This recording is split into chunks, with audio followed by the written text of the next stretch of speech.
You're sitting there at 2 o'clock a.m., going through your phone, trying to figure out where it all went wrong.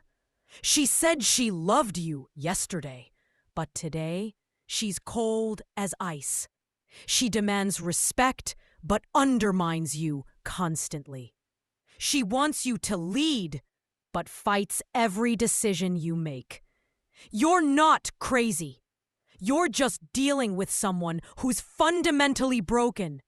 Let me tell you exactly when it's time to walk away, and why staying will destroy you. The first red flag most men miss is the fatherless upbringing pattern. Now, I'm not saying every woman without a strong father figure is damaged, but there's a pattern you need to recognize. When someone grows up without that masculine stability, they often develop this need to control everything. It's not even conscious. They equate being in charge with being safe. Vulnerability feels like danger to them, so they'll fight for dominance. Challenge it. Not because she disagreed, but because letting him lead triggered something deep inside her. She'd literally tell him, "Be a man," while simultaneously crushing every attempt at leadership he made. That's not a relationship. That's a power struggle disguised as love. Here's the thing about power struggles in modern relationships. They're exhausting and pointless. Some people want the aesthetic of having a strong partner while maintaining complete control. They'll say things like, "I want a real man who takes charge," but the moment you take charge, they rebel. It's hypocrisy at its finest. They want verbal respect without behavioral respect. They want you to look like a leader while they hold all the actual power. The equality conversation has been completely distorted. Equality should mean cooperation. Two people working together toward shared goals. But more. Instead of building together, you're keeping score. When equality turns into rebellion against any form of masculine leadership, the emotional connection dies. I see this constantly with career-focused individuals who can't turn it off at home.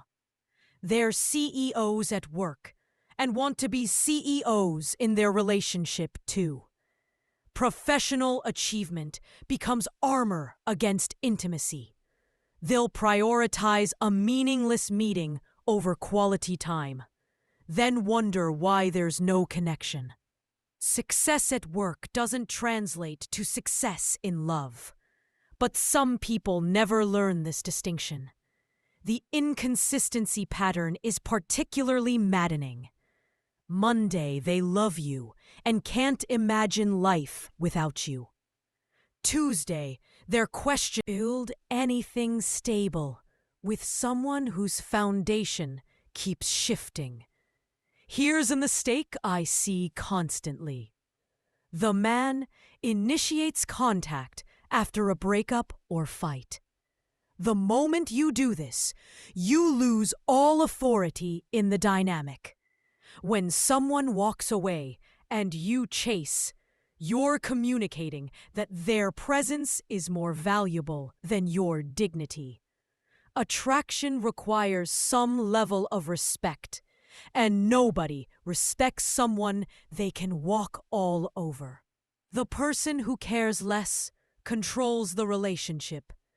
That's not how it should be, but it's how it is with toxic dynamics. The double standards will drive you insane if you let them. They expect absolute accountability from you while excusing their own contradictions. You're 5 minutes late, disrespectful. They're an hour late.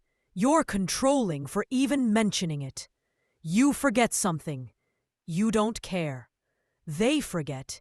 You should have reminded them. To win, They'll twist your words, bring up irrelevant past events, deflect blame, and construct elaborate arguments to avoid simple truths. You'll say, "I feel hurt when you do X," and suddenly you're defending something you said 3 years ago. This isn't communication, it's manipulation. They're not trying to understand you, they're trying to defear you. The illusion problem is when someone has constructed a fantasy version of themselves that doesn't match reality. They see themselves as the perfect partner while displaying toxic behaviors daily. Anyone who challenges this delusion becomes the enemy. They're not in love with you. They're in love with the story they've created where they're always the hero. And you're either the supporting character or the villain, depending on the day. Pay attention to the power grab dynamic. When someone feels they have complete control, leave, the chemistry evaporates. They might stay for comfort or convenience, but the genuine attraction is gone. You become furniture, useful but not exciting.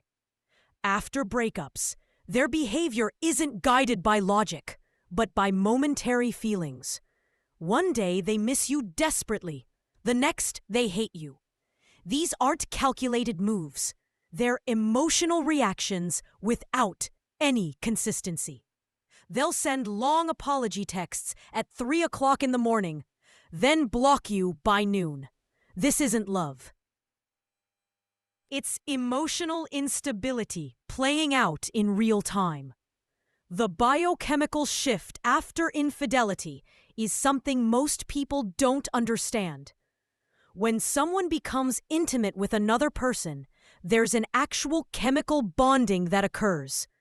Suddenly, their emotional loyalty shifts.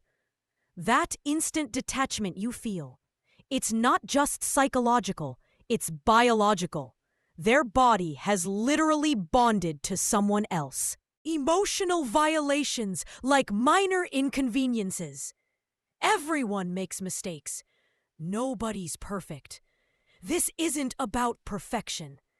It's about respect. When you tolerate betrayal, you're teaching them that your boundaries are suggestions, not requirements. A strong response to disrespect isn't toxic. It's necessary for maintaining any sense of self-worth. Both partners can become addicted to the dysfunction cycle, the ignoring, the chasing, the dramatic reconciliation. It creates dopamine hits that become addictive. You're not in love anymore. You're chemically dependent on the emotional roller coaster. Real love is stable and secure. If you need constant drama to feel connected, that's not love. That's addiction. Healthy individuals have what I call moral fuses, internal stops that prevent them from crossing certain lines. But some people lack these completely. They don't stop themselves.